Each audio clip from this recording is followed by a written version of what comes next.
একেবারেই বাংলা ভাষীদের ভিন রাজ্যে হেনস্থার অভিযোগ তুলে বিজেপিকে নিশানা করে চলেছে তৃণমূল। এই প্রস্তুতিতে দিল্লির পুলিশের একটি চিঠির শ্রুতি শব্দ তাদের হাতে নতুন অস্ত্র তুলে দিয়েছে।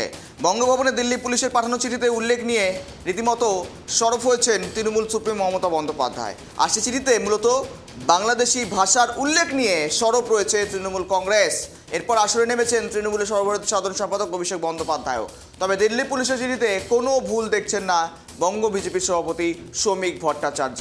আর আবারও রাজনৈতিক ইস্যুতে শান দিচ্ছে এই দিল্লি পুলিশের চিঠি।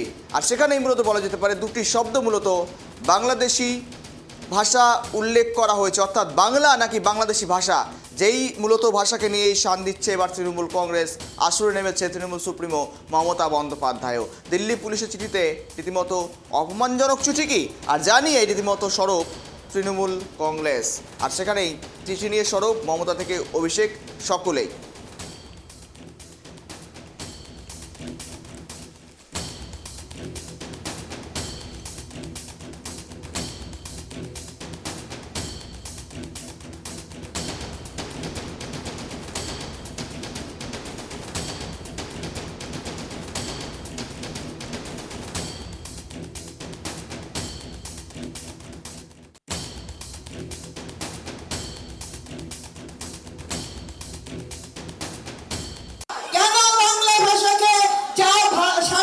বিশ্বের 25 কোটি মানুষ যে ভাষায় কথা বলে সেই ভাষাকে এইভাবে অপমান করা, আমরা তার তীব্র ধিক্কার জানাই, তীব্র বিরোধিতা করি।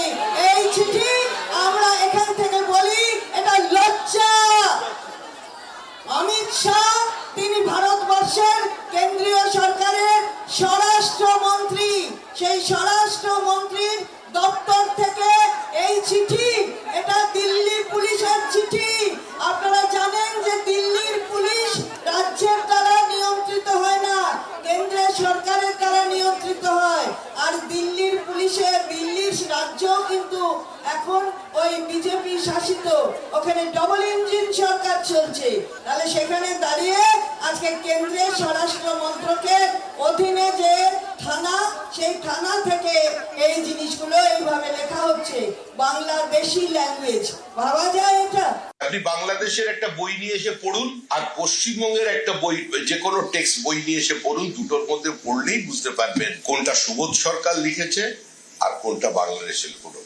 বাংলা ভাষায় কথা বললেই সে ভারতবাসী হয়ে যাবে, বাংলা ভাষায় কথা বললেই তার নামটা ভোটার লিস্টে রেখে দিতে হবে, এটা চলবে না।